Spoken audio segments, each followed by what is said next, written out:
Muito bem, professor Mário Bianchi, então esteve na noite então desta última terça-feira, dia 12 de setembro, com então uma parceria da Corteva com a Cotriel, realizando uma palestra então na unidade da Serra dos Engenhos sobre controle de plantas daninhas. Mário, vamos falar então sobre o exemplo que você deu lá, né, que é a questão da construção da casa, né? É a base, depois se faz por dentro e tem o acabamento, que é mais demorado numa casa. Pegando essa metáfora, o que essa casa significa em termos da questão da concepção do manejo de plantas daninhas? Saudação e muito obrigado por ter aceito o nosso convite. Obrigado pela oportunidade também. Né? Mas assim, eu uso a casa porque a casa todo mundo sabe como é que se faz, né? Então, construir o controle de plantas daninhas é como se constrói uma casa. A gente começa pelo alicerce, o alicerce tem que ser algo bem feito, né? Se não for bem feito, a casa trinca, a parede cai, o telhado não suporta o telhado. Então, o alicerce da casa representa a dessecação no controle de plantas daninhas. Então, a dessecação é a base de tudo. Se a gente não consegue, por vários motivos, sejam eles operacionais, seja do ambiente, ou seja uma escolha indevida de produto, da estratégia, e essa dessecação não fica bem feita e esse alicerce não é um bom alicerce. E aí vai comprometer todo o resto do controle. Então, assim, em linhas gerais, né, como que eu faço uma boa dessecação? Eu tenho que olhar para a planta daninha e pelo estágio da planta daninha. O tamanho da planta daninha, né, Roger, ele define a estratégia que a gente vai usar. Então, plantas daninhas grandes, né, eu vou trabalhar com aplicação sequencial. O que é uma planta daninha grande? Planta aí com 25, 30 centímetros. Seja de buva, poaia, capim, pé de galinha, capim, rabo de burro. Tá? Então, são plantas grandes, sequencial. Planta pequena permite fazer desseque e plante. Né? Claro que tem alguns cuidados, mas é possível fazer. Então, esse bom alicerce, primeiro se olha para a planta daninha, pelo tamanho, pelas espécies que tem, aí se ajusta o herbicida para fazer esse controle. Então, esse é um ponto importante. Segundo passo, iniciado no limpo, né, com uma boa dessecação, né, nós vamos construir, então, olhando de novo para casa, nós vamos construir as paredes, né, as paredes que me dão a sustentação da casa. A parede é o pré-emergente. Então, o pré-emergente prepara todo o terreno para eu fazer o telhado, que é a aplicação do pós-emergente. Né? Então, alicerce, dessecação, as paredes da casa é o pré-emergente e vai dar suporte para a gente colocar, então, o telhado, que seria a aplicação do pós-emergente. E aí, outro ponto importante, né? O pré-emergente, ele reduz a quantidade, ele uniformiza estágio, facilita o pós-emergente. E o pós-emergente, ele deve ser aplicado com 4 folhas.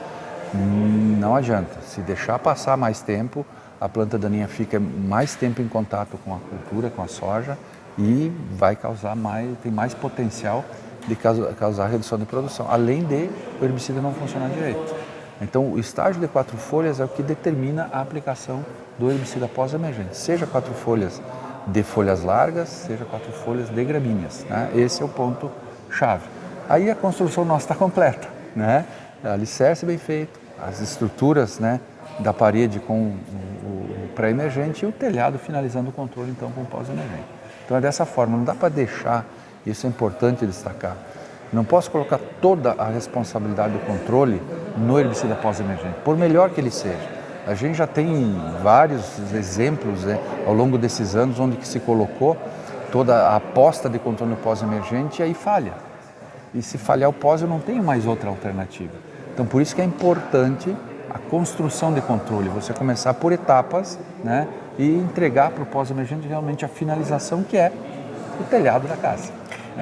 Mário, tem alguma invasora que é uma planta daninha que merece maior atenção nessa época, visto que nós saímos de um inverno não tão rigoroso, estamos entrando numa época de El Niño com excesso de chuvas e o produtor tem que atentar para qual planta daninha com maior atenção? Ou todas merecem atenção igual?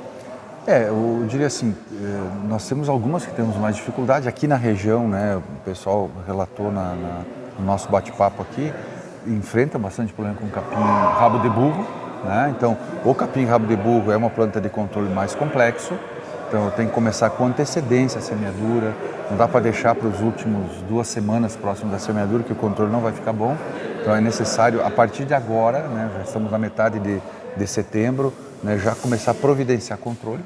Então essa é uma planta de bastante atenção. Buva está em toda a área, então ela também faz parte. Eu destacaria em alguns lugares a poaia, né, que é uma planta rasteira, né, que pode estar sombreada por outra planta, então o acesso a ela é mais difícil. E também a losna. Em alguns lugares também a losna está aparecendo, né, que é uma planta que o glifosato praticamente não controla.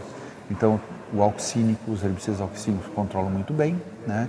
Então uma atenção para essas espécies que são espécies que estão se destacando. Na dessecação, na pré e pós-emergência, aí leiteira, caruru, milhana, são espécies que são importantes e a composição do herbicida pré-emergente tem que focar espécies como essas também. Mário, num slide apareceu até, você tinha apresentado durante uma capacitação da CCGL, foi que esse ano nós estamos tendo um cenário, vai existir na questão do clima, de chuvas bem diferentes do que nos últimos 3 anos. E você apresentou lá naquele slide que o parâmetro de chuvas dos últimos 3 anos não pode ser para fazer esse controle de plantas daninhas. Eu acho que é esse que o principal recado que a gente pode deixar para encerrar essa entrevista aqui para o produtor, obter a orientação da área técnica da cooperativa e observar sempre, todo tempo, a questão da umidade, principalmente também a questão do clima para fazer esse controle, né? Sem dúvida. Nós saímos, né, tomara que seja isso mesmo que vai acontecer e vai, né, de 2, 3 anos de seca, né? E aí um detalhe importante, né, Roger, assim, pelas dificuldades de controle de plantas daninhas, muita produção de semente de planta daninha. Então isso está depositado no solo. Então esse ano, que é um ano que tem as chuvas, começam a ser mais regulares, né, e a tendência é que a chuva seja adequada, essas sementes que estão depositadas no solo vão vir, né, elas vão aparecer dentro da cultura. Então eu tenho que me prevenir bem, principalmente com pré-emergentes, né, para poder definir bem e controlar essas plantas que vão vir, e ter um cuidado com a questão ambiental, com a umidade do ar, né, pensando na dessecação, no pós-emergente, então uma umidade do ar adequada, não menor do que 50%, então 50% ou mais de umidade relativa do ar para fazer a aplicação do herbicida, para funcionamento do herbicida, isso é muito importante, para a gente garantir com que a dessecação e a pós-emergência funcionem bem, né? Então assim, vai ser um ano melhor, né? Vai ser um ano melhor, né, para uma aplicação também do produto melhor, seja em dessecação, seja na pré-emergência e também na pós-emergência. Então, vai ser uma boa oportunidade. E, de novo, destaco, a gente vai ter muita semente de planta daninha, né, com tudo que foi produzido. Elas vão vir, a temperatura vai estar boa, a umidade vai estar boa, então bastante atenção com o pré-emergente, né? A gente tem que buscar a melhor alternativa diante daquilo que tem na propriedade. E lembrando, como é que eu vou saber que plantas daninhas tem na lavoura, né? Então aí entra o Smart Coop, tá? Então cadastre-se, faça o cadastro, registre, entre tantas coisas, plantas daninhas nos talhões, aí facilita todo o processo da escolha de produtos, da escolha de herbicida para emergente. Use o Smart Coop, tá? É uma ferramenta do associado, da cooperativa, né? É uma ferramenta para o associado da cooperativa. Então, entre tantos benefícios, também esse, né, pode ser utilizado, né, para registrar as plantas daninhas, né, que tem nas propriedades. Muito bem, a gente agradece então o professor Mário Bianchi da CCGL, falando então a respeito da questão do controle de plantas daninhas, essa palestra que realizou-se então na última terça-feira na unidade da Serra dos Engenhos em parceria com a Cotriel e a empresa Corteva.